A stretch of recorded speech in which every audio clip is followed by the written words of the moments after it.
एक बेहद ही लोकप्रिय कहावत है कि एक म्यान में दो तलवारें हरगिज नहीं रह सकती। एक नज़र दौड़ाने पर आपको पता चलेगा कि बांग्लादेश की पूरी राजनीति इसी मुहावरे के इर्द गिर्द घूमती नजर आ जाएगी। 1971 में पाकिस्तान के अस्तित्व से अलग होकर नए राष्ट्र के रूप में उभरे बांग्लादेश का इतिहास ही विद्रोह और रक्तपात से पटा पड़ा है और तख्तापलट से भरे इस मुल्क के इतिहास के केंद्र में हैं दो महिलाएं, शेख हसीना और खालिदा जिया, और इनकी दुश्मनी को बैटल्स ऑफ बेगम्स कहा जाता रहा। बांग्लादेश की राजनीति इन्हीं दोनों कद्दावर महिलाओं के बीच घूमती रही। शेख हसीना बांग्लादेश के संस्थापक और बंगबंधु कहे जाने वाले पहले राष्ट्रपति शेख मुजीबुर रहमान की बेटी है, जबकि खालिदा जिया पूर्व सैन्य अधिकारी और राष्ट्रपति जय-उर रहमान की बेगम थी। दोनों का ही संबंध रसूखदार परिवारों से रहा है। अपने अपने परिवारों की सियासत को इन्होंने आगे बढ़ाया। बांग्लादेश की राजनीति में दोनों नेताओं की लड़ाई को बैटल ऑफ बेगम्स नाम दिया गया था। ये दोनों महिलाएं दशकों तक केंद्रीय भूमिका में रहीं। देश ने उनके बीच कभी सहयोग तो कभी तीखी दुश्मनी के दौर भी देखे। आज जब इनमें से एक का जीवन समाप्त हो गया है, तब दूसरी ने सार्वजनिक रूप से उनके योगदान को स्वीकार किया है। जो जीता वो सिकंदर, जो हारा वो जेल के अंदर। 1971 से ही बांग्लादेश की नियति जीतने वाले के नक्शे कदम पर चलती रही है। जो जीतता है वह सब कुछ ले जाता है, जो हारता है उसे जेल की कोठरी देखनी पड़ सकती है, देश से भागना पड़ सकता है या फिर उसकी कब्र भी खोद सकती है। कहानी की शुरुआत 1975 से होती है। इसी बरस शेख हसीना के पिता मुजीबुर रहमान की हत्या कर दी गई। उन्हें बंगबंधु के नाम से जाना जाता था। आज़ादी के बाद वह देश के पहले राष्ट्रपति बने थे, लेकिन उनके राज में हालात बिगड़ गए थे। युद्ध की वजह से खजाना खाली था, सरकारी तंत्र में भ्रष्टाचार फैल रहा था।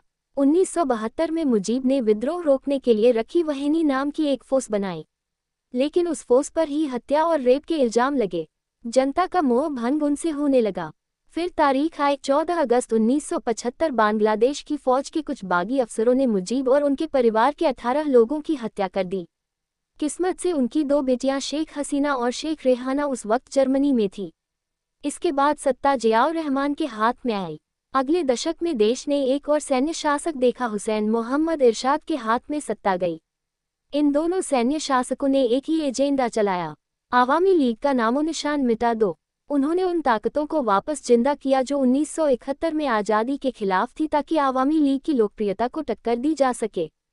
जब दो दुश्मन हुए एक, फिर शुरू हुई बैटल ऑफ द बेगम्स। 1990 के दशक के आखिर तक इरशाद के खिलाफ माहौल बनने लगा था। तब एक दिलचस्प वाकया हुआ। दो जानी दुश्मन एक साथ आ गई। शेख हसीना और खालिदा जिया दोनों ने मिलकर के इरशाद को गद्दी से उतार फेंका, लेकिन ये दोस्ती बस मतलब भर की थी।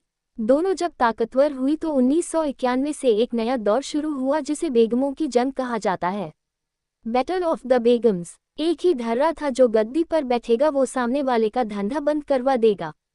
1991 में खालिदा जीती, 1996 में हसीना जीती, 2001 में फिर खालिदा जिया जीत गई।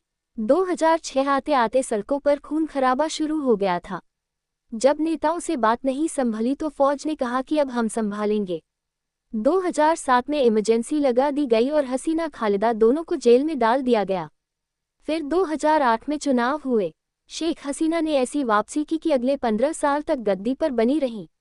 इस दौरान जमात के नेताओं को फांसी हुई। 2018 में खालिदा जिया जेल गई। शेख हसीना ने निधन पर क्या कहा? बांग्लादेश की निर्वासित पूर्व प्रधानमंत्री शेख हसीना ने मंगलवार को बांग्लादेश राष्ट्रवादी पार्टी बीएनपी की अध्यक्ष और पूर्व प्रधानमंत्री बेगम खालिदा जिया के निधन पर शोक व्यक्त करते हुए उनके निधन को देश के राजनीतिक जीवन के लिए एक बड़ी क्षति बताया। आवामी लीग ने अपने एक्स अकाउंट पर हसीना का शोक संदेश साझा किया। बयान में कहा गया, मैं बीएनपी अध्यक्ष और पूर्व प्रधानमंत्री बेगम खालिदा जिया के निधन पर अपनी गहरी संवेदना व्यक्त करती हूँ। 27 नवंबर को ही बिगड़ गई थी हालत।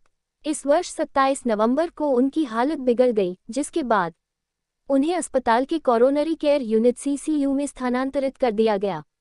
जिया के इलाज की देखरेख कर रहे चिकित्सा बोर्ड के सदस्य प्रोफेसर हुसैन ने उनकी हालत को बेहद नाजुक बताया था। जिया कई जटिल और दीर्घकालिक स्वास्थ्य समस्याओं से ग्रस्त थी, जिनमें यकृत व गुर्दे की समस्याएं, हृदय रोग, उच्च रक्तचाप, मधुमेह, गठिया और संक्रमण संबंधी समस्याएं शामिल थीं।